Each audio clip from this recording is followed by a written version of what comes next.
Does this count as armed or unarmed? She asked. The mounting system registered failure in 17 places, the facility manager was saying, projecting holographic damage reports that hung in the air like accusations. She didn't break the bolts, she ripped them through the floor plating. The structural integrity of that section is compromised until we replace the entire subfloor. Can she lift standard weapons or not? Master Instructor Velith demanded, addressing the assembled review board with the patience of someone asking a simple question and receiving interpretive dance as an answer. Medically speaking, no, replied Dr. Synth, the Morellian physician who'd conducted the human evaluations. Their skeletal structure can't handle directed recoil. The force would transfer through their bones and cause catastrophic fractures. And yet she just folded a training desk into a warhammer. That's different. That's distributed force across muscle groups, not channeled kinetic feedback through a weapon's grip. Humans have exceptional grip strength and muscle endurance, but their bones remain comparatively fragile for their size. So, they can create weapons but not use them. Krill said slowly. They can create weapons from anything and use those, Dr. Synth corrected. The distinction matters. Their evolution didn't specialize them for a specific armament type. It specialized them for tool adaptation. Velith's blade arm shifted in what might have been respect or concern. Explain that in terms the tactical staff can use. Every species here evolved alongside their weapons. Krathen developed blade limbs. Ceph grew neural interfaces. Braxians gained the bone density to wield impact weapons. Your bodies and your armaments are integrated, inseparable. And humans? Humans evolved no such integration. That sounds like a weakness. It was, for several million years, they were prey animals with no natural defenses. Then they started picking up rocks. Then sticks. Then they figured out how to make rocks sharper and sticks pointier. They spent their entire evolutionary history turning their environment into weaponry because they couldn't grow their own. Silence settled over the conference room like fallout. Are you telling me, Velith said finally, that humans survived to sentience by improvising violence? I'm telling you that humans don't distinguish between armed and unarmed. To them, those categories don't exist.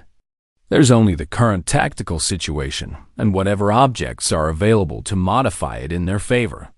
Commandant Draxus, a Ceph whose neural crown flickered with irritation, leaned forward. Motion to expel. She's a liability waiting to metastasize. Motion to dissect, countered Research Director Colm, whose Morellian enthusiasm for discovery consistently horrified his colleagues. Think of what we could learn about variant developmental pathways. Motion to neither of those things. Vaughn interjected, mostly because he'd already filed the diplomatic immunity paperwork and didn't want it wasted. She hasn't violated any actual regulations. She destroyed institutional infrastructure. The regulations specify weapons. A desk isn't a weapon until someone makes it one, and there's no rule against creative property damage during examinations. The vote tallied on the central display. Narrow margin, but ultimately retention approved, reclassification authorized, monitoring protocols enhanced. She stays, Velith confirmed, but not as a standard cadet. New designation, tactical hazard, adaptive category. Maintenance found Terran 7 that evening examining the door frames with concerning intensity. Can I help you, cadet? The technician asked nervously. Quick question, these doors, they're bolted down, right? For structural stability? No, they're just mounted on standard hinges. Why would we bolt down doors? The human smiled in a way that made the technician survival. Instincts scream warnings. Just checking the weight distribution. Thanks. The technician immediately filed a report recommending they bolt down everything that wasn't currently load-bearing. The engineering department marked it as priority 1. The tactical theory seminar was supposed to be straightforward. Instructor Cheer, a serpentine Keth with 3 doctoral certifications in strategic warfare, posed a standard problem: defend a position with limited armament against superior numbers. Most students suggested tactical withdrawal or resource concentration, standard military doctrine. Properly applied. Terran 7 raised her hand. Can I collapse the position on top of them? Cheer's hood flared in confusion. The defensive structure is the objective. Destroying it means mission failure. Right. But if I'm about to lose anyway, I could deny them the strategic value. Plus, the debris would slow their advance, and maybe take out their command structure if I timed the collapse correctly. That's not defense, that's scorched earth spite. Is there a difference if it works? The instructor marked her answer as incorrect, but Vaughn noticed she'd also flagged it for review by the Strategic Warfare Department. Apparently, they'd found it fascinating enough to model. The simulations suggested a 73% improvement in defensive outcomes when commanders were willing to weaponize the infrastructure itself. The academic council convened an emergency session. She's teaching the other cadets to think like saboteurs, Draxus complained, his neural crown flickering with agitation. Half the Vraxian cohort is now asking about load-bearing walls in every tactical scenario. She's teaching them adaptability, Colm countered. There's a difference. She turned a military academy into a demolition course. Velith spread his blade arms in a calming gesture. Let's address what's actually happening. For 3 centuries, we've taught weapons mastery focusing on the object, the tool, making students better at using specific equipment. She's showing us we've been thinking about it backwards. How should we think about it? The weapon isn't the object. The weapon is the decision to fight with whatever's available. We've been teaching mastery of tools. She's reminding us that humans are the tool that masters everything else. The debate raged for hours. But ultimately, the council reached a conclusion. If they couldn't stop her from redefining their doctrine, they'd document the process. A new course appeared in the Academy catalog, Applied Environmental Combat. The description promised instruction in resource adaptive tactics for non-specialized combatants. Humans were invited to guest lecture. Then immediately uninvited after the first session resulted in 2 demolished classrooms, 1 rewritten facilities manual, and a campus-wide reminder that load-bearing walls were called that. For a reason, the second session was scheduled off-campus in a quarry, with hazard waivers and insurance. Final examinations at the Stellar Combat Institute weren't designed to be fair. They were designed to be representative. Each scenario mimicked actual combat conditions where doctrine met chaos and only competence survived. Cadets received their ancestral armament and a randomly generated tactical nightmare. Pass or fail was binary. Survivors got commissions. Everyone else got valuable life lessons and medical treatment. The Armory dispensed equipment according to species profiles. Plasma rifles for Ceph, balance blades for Krathen, kinetic mauls for Vraxians. Each cadet collected their weapon with the reverence of ritual, checked the balance, and proceeded to their designated arena sector. Terran 7 reached the dispensary window and received a folded piece of paper. She opened it. Issued equipment. None. Species profile indicates no traditional armament. Proceed to examination arena. Good luck. The Armory technician watched her read it twice, clearly expecting protest or confusion or one of those human, emotional responses that cycled through their facial expressions like a particularly inefficient status display. Instead, she laughed. Something funny, cadet? The technician asked.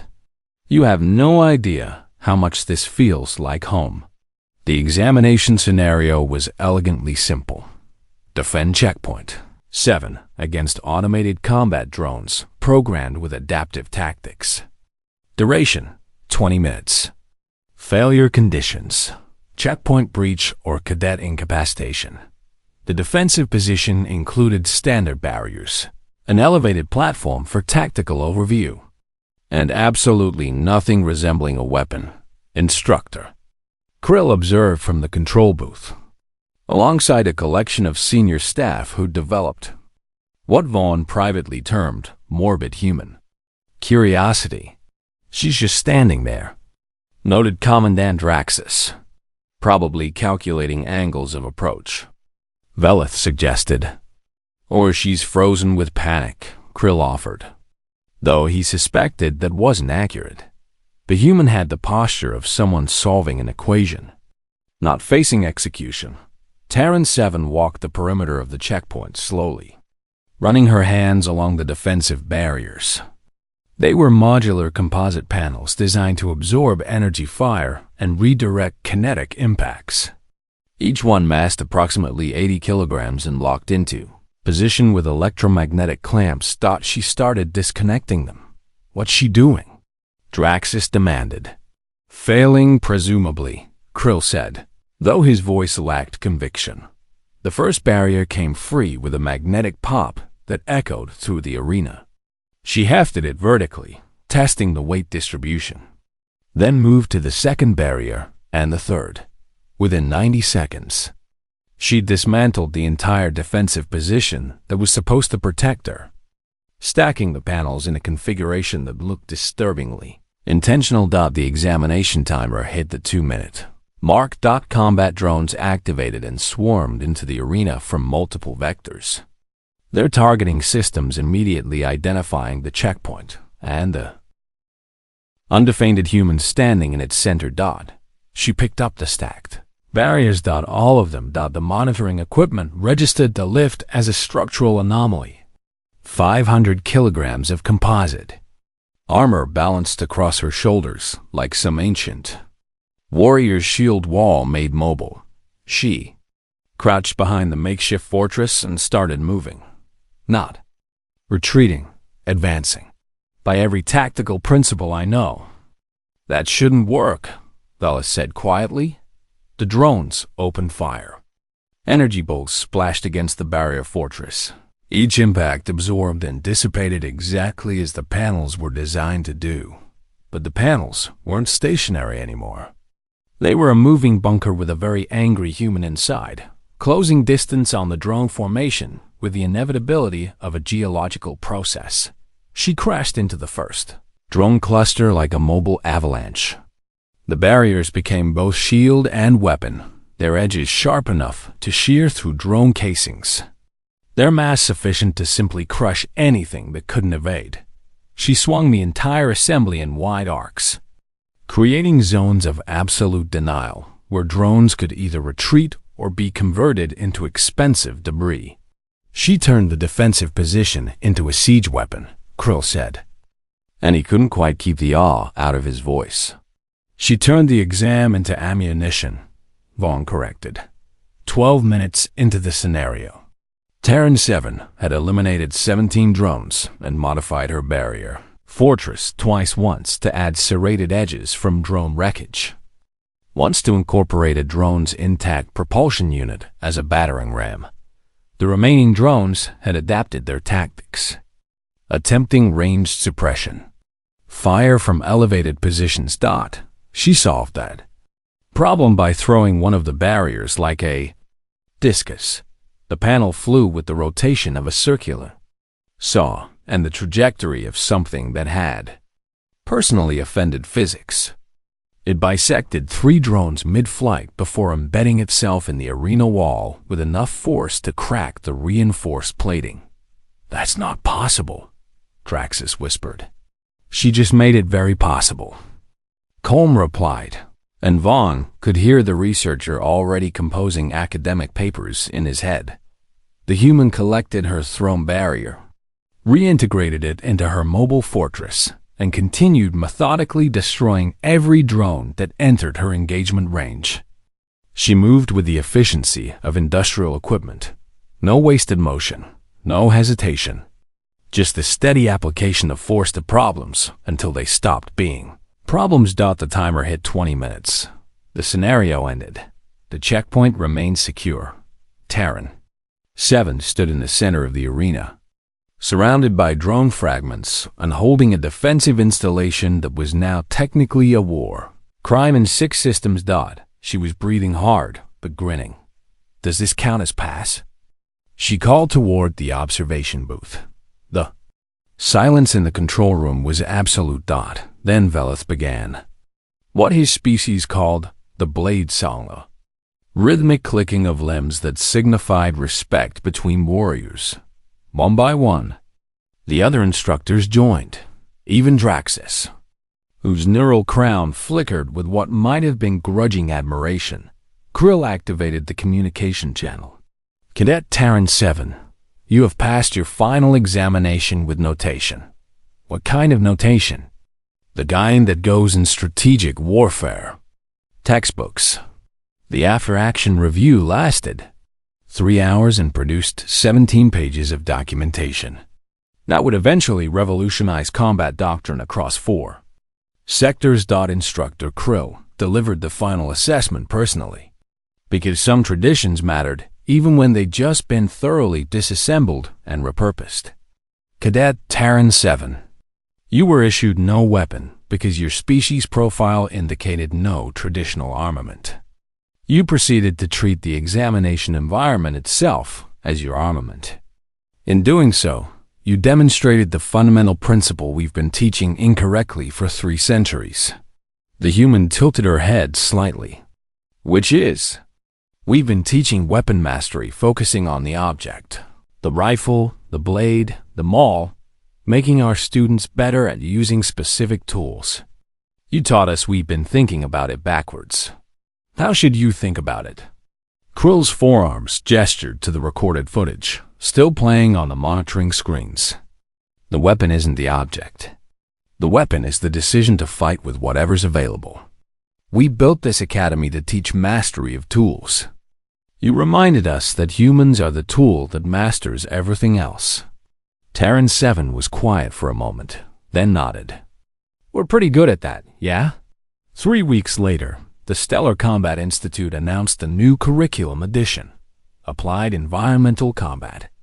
The course description promised instruction in resource-adaptive tactics for non-specialized combatants.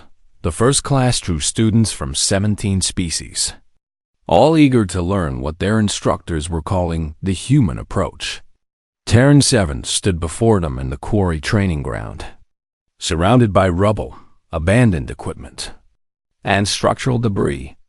Nothing that looked like a weapon. Everything that could become one. Welcome to environmental combat, she said.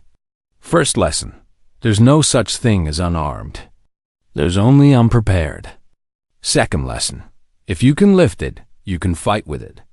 Third lesson, if you can't lift it, you probably just haven't gotten angry enough yet. A Vraxian cadet raised one massive hand. What if there's nothing around to use? She smiled. Then you haven't looked hard enough. The galaxy is made of stuff. Stuff has mass. Mass has momentum. Momentum wins fights.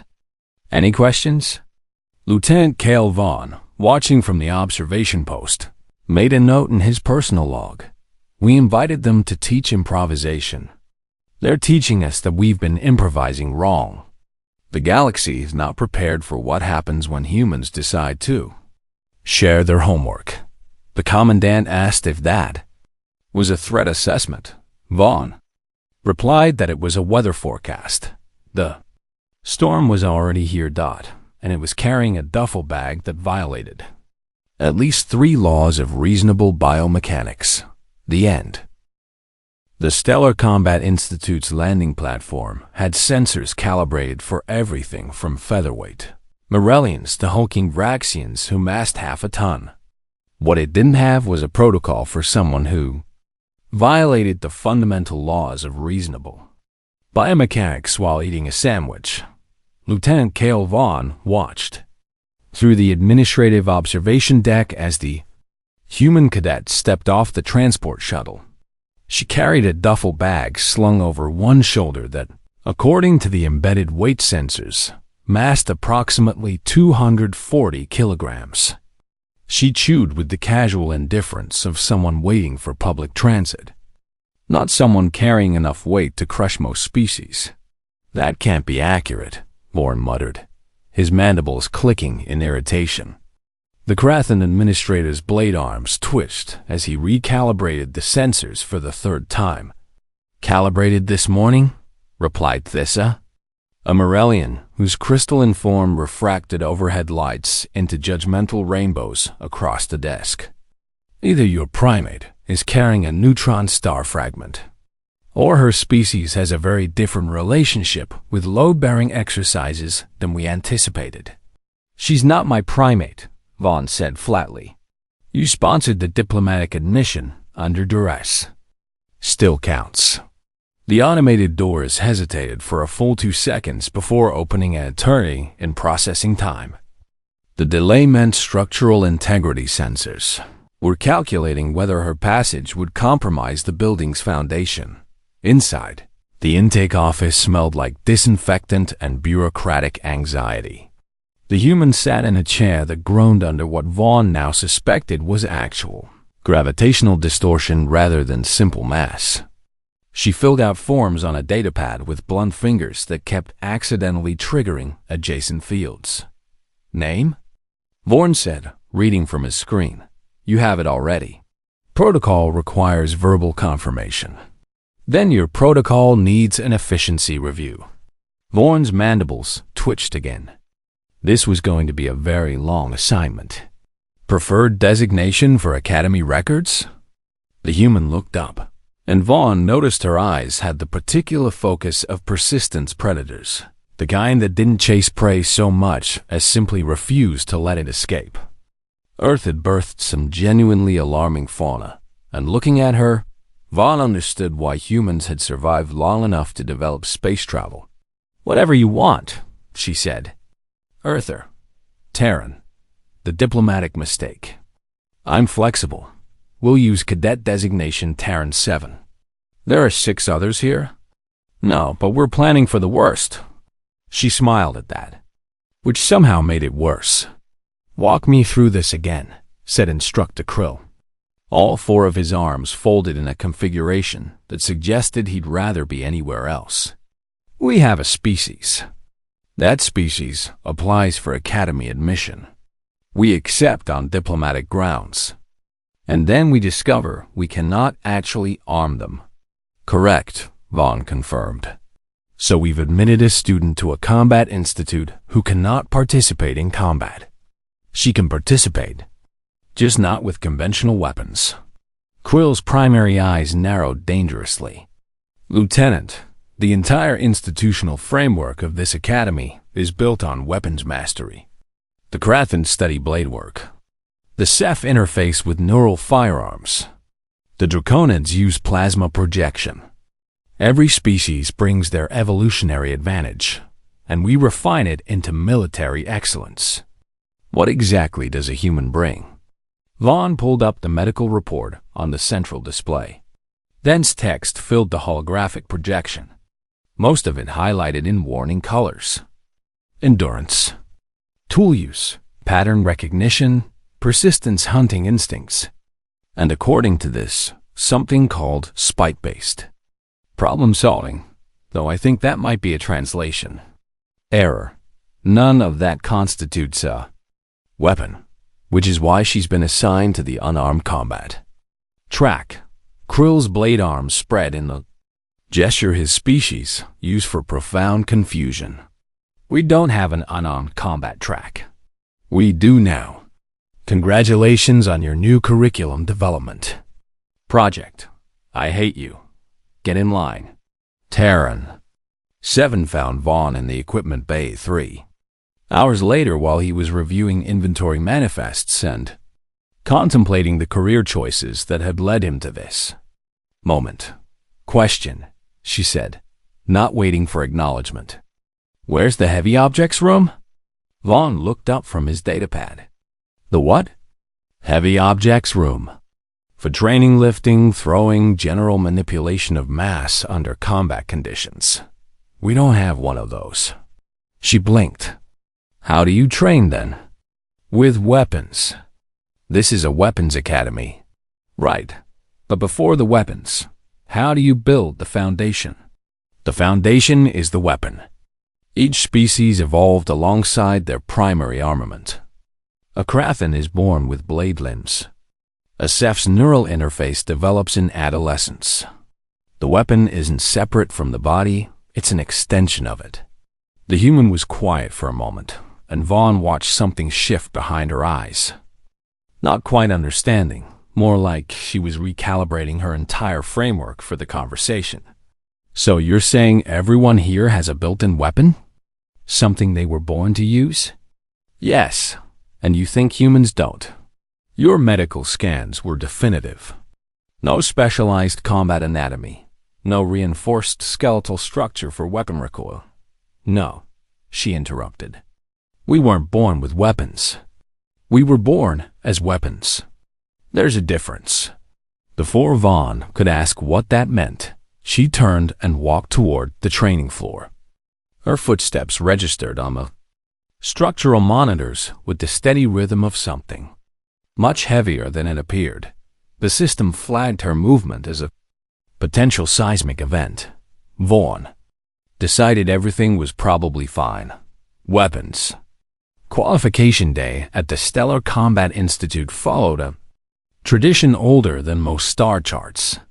Each cadet would demonstrate proficiency with their species' ancestral armament before a panel of instructors who had seen every possible variation of competent, incompetent, and occasionally fatal attempts at martial excellence. Instructor Krill had witnessed a Draxian accidentally set himself on fire. He'd watched a Ceph's neural link short-circuit and play commercial jingles instead of targeting data. He'd even survived the incident where a Vraxian forgot about the ceiling and embedded his warhammer in the structural supports. But he'd never had a student arrive empty-handed to a weapons demonstration. Cadet Terran 7, he called, consulting his roster with mounting resignation. You're scheduled for practical examination. Please retrieve your equipment from the armory. The human walked into the center of the training arena, hands conspicuously absent of anything resembling a weapon. Already equipped, she said. I don't see any equipment. That's because you're looking for objects. I'm already standing in the equipment. Krill's secondary arms made an involuntary gesture, his species reserved for moments of profound confusion. Around the observation gallery, other instructors leaned forward. This would either be spectacular or require significant paperwork. The examination requires demonstrated combat proficiency, Krill said carefully. Not philosophy. Can I use anything in this room? The room contains training equipment, yes. But that wasn't my perfect. Quill's primary eyes met those of Master Instructor Velith, a Krathan whose blade arms had seen 3 colonial wars and 2 diplomatic incidents. Velith made a gesture that roughly translated to, your circus, your chaos. Fine, Krill said. Use whatever you want. The training desk was manufactured from reinforced titanium carbide composite, bolted to the floor with magnetic clamps rated for seismic activity, and designed to survive direct plasma hits during weapons testing accidents. It had weathered 17 years of military education without so much as a scratch. It took Terran 7 approximately 4 seconds to rip it free. The sound was wrong, not the clean snap of structural failure or the screech of metal fatigue, but the grinding protest of materials being asked to do something fundamentally against their design specifications. She gripped the desk's edge with both hands, planted one foot against the floor mounting, and simply pulled until physics surrendered. By the void's own mathematics, someone whispered. From the gallery, the human hefted the Desk easily 3 meters long and massing enough to require automated loading equipment like she was testing a walking stick. Then she began bending it. Not breaking. Bending down, her hands found specific points along the frame where the hollow interior could be compressed, where structural supports could be folded inward.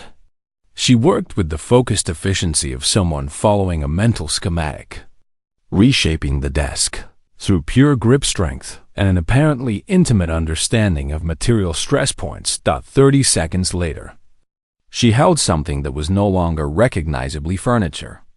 The metal had been compacted into a T-shaped bludgeon with a reinforced striking surface, a counterbalanced grip, and what appeared to be deliberate serrations along one edge. Where the frame had buckled, she gave it an experimental swing. The air displacement made a sound like incoming artillery.